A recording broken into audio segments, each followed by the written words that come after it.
자기 친딸을 목 졸라 죽이고 정적에게 누명을 씌웠다는 의혹. 경쟁자들의 손발을 자른 뒤 술 항아리에 담가 며칠 동안 천천히 죽게 만든 잔혹함. 심지어 말 안 듣는 친아들까지 독살했다는 기록이 남아있는 여자가 있습니다.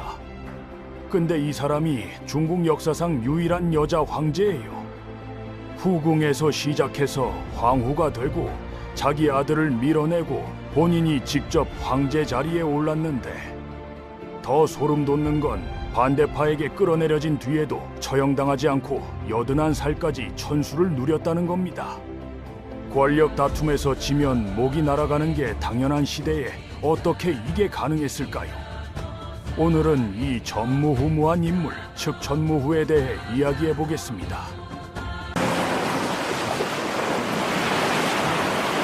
즉 전무후는 당나라 때 태어났는데 아버지 무사확은 당나라 건국 공신이었고 어머니 양씨는 수나라 황족의 후손으로 명문가 출신이었죠. 집안 자체가 꽤 탄탄했던 겁니다. 14살에 당태종 이세민의 후궁으로 입궁했는데 당시 받은 직위가 정오품 제인이었어요. 후궁 중에서 딱 중간 정도 위치였던 거죠. 미모가 뛰어나서 모미랑이라는 별명까지 받았는데 정작 태종의 총애는 받지 못했습니다. 그 이유를 보여주는 유명한 일화가 있거든요. 당시 궁궐에 아주 사나운 말이 새로 들어왔는데 대장군조차 길들이지 못하고 계속 떨어졌어요. 그때 무제인이 나서서 자기가 길들이겠다고 했는데 그 방법이 좀 충격적이었죠. 먼저 철편으로 때리고 안 되면 철추로 내려치고 그래도 안 들으면 칼로 목을 따면 된다고 했거든요. 태종이 그 말에 감탄은 했지만 총애로 이어지지는 않았습니다. 일리는 있지만 같이 있고 싶은 스타일은 아니었던 거죠. 649년 당태종이 죽자 후궁들은 모두 비구니가 되어야 했습니다. 황제의 여자들은 황제 사후절에 들어가서 복을 비는 게 당시 관례였거든요. 그런데 여기서 반전이 일어나요. 태종의 아들인 고종 이치가 무제인을 다시 궁으로 불러들입니다. 아버지의 후궁과 결혼한다는 게 지금 보면 말이 안 되는데 당나라 황실이 선비족과 한족의 혼혈이라 북방 유목민족 풍습에 익숙했거든요. 유목민족 사이에서는 아들이 아버지 사후에 생모를 제외한 첩들을 자기 부인으로 삼는 게 일상적인 풍속이었습니다. 고종의 논리는 이랬어요. 태종에게 총애를 받지 않았으니 실질적으로는 처녀나 마찬가지라는 거죠. 그렇게 무제인은 정일품 소위로 복귀하면서 완전히 새로운 서버가 열린 겁니다. 당시 고종의 정실인 왕황후와 후궁 소숙비 사이에는 치열한 암투가 있었는데 왕황후가 소숙비를 견제하려고 무소위를 이용하려 했어요. 그런데 무소위가 오히려 둘 다 제거하고 자기가 황후 자리에 올라버립니다. 마스터 등급이 챌린저와 그랜드 마스터를 전부 밀어내고 새 챌린저가 된 거죠. 결정적 계기는 무소위의 어린 딸 안정공주의 죽음이었는데 공식적으로는 왕황후가 살해한 것으로 처리됐습니다. 다만 이게 실제로 왕황후의 소행인지 무소위가 자기 딸을 죽이고 덮어씌운 건지 아니면 그냥 유아 도연사였는데 타이밍이 맞아떨어진 건지는 지금도 논쟁거리예요. 어쨌든 권력에서 밀려난 왕황후와 소숙비의 최후는 처참했습니다. 무황후는 먼저 곤장 100대를 친 다음 피부가 터져나간 두 사람의 손발을 잘라내고 빈사 상태에서 술 항아리에 담가 며칠 동안 천천히 죽게 만들었어요. 황후가 된 무축처는 자신을 반대했던 장손무기, 저수량 같은 원로 대신들도 차례로 제거합니다. 정치 공작을 통해 죽이거나 귀양 보냈죠.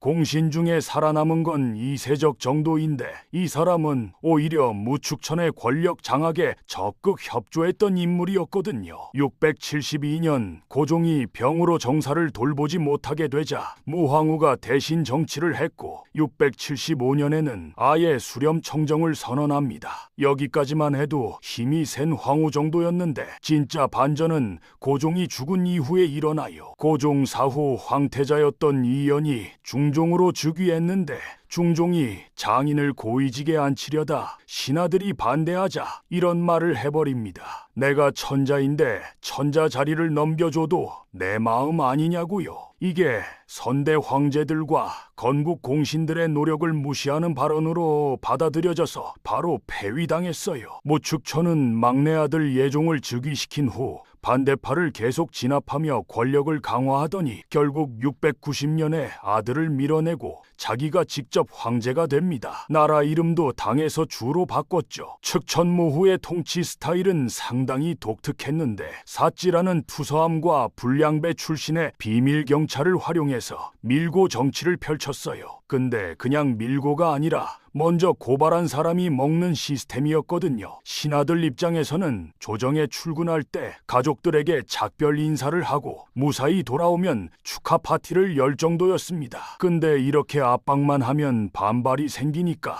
충분히 활용한 뒤에는 그 불량배들을 처형해서 불만 세력의 환심을 샀어요. 쓸 만큼 쓰고 제거하는 방식이었죠. 이게 가능했던 건 사람 보는 눈이 탁월했기 때문인데 필요한 인재를 적재적소에 배치하는 능력이 있으니까 사람을 계속 갈아치워도 시스템이 굴러갔던 겁니다. 측천무후의 자녀들 이야기도 독특한데 장남 이용은 어머니 뜻을 거스르다가 독살당했다는 의혹을 받았어요. 소숙비의 딸들이 유배되어 시집을 못 가는 걸 이용이 주선해주겠다고 했는데 그게 측천무후의 심기를 건드렸다는 거죠. 차남 이현도 어머니에게 밉보여서 쫓겨났고 결국 삼남부터는 완전히 기는 분위기가 됐습니다. 삼남 중종은 워낙 유약해서 아내 위황후에게 의지했고 오히려 측천무후의 손녀인 안락공주나 막내딸 태평공주가 권력이 강했다고 해요. 태평공주는 성격이나 재능 면에서 측천무후와 닮은 점이 많아서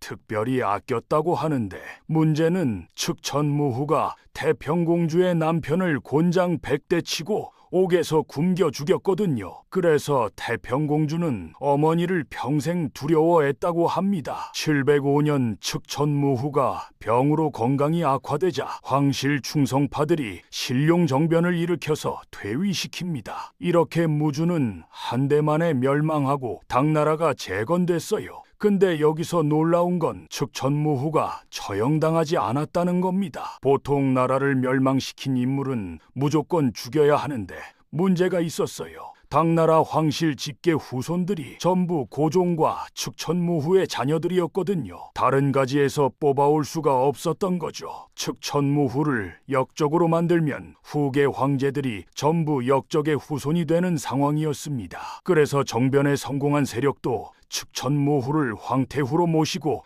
천수를 누리게 할 수밖에 없었어요.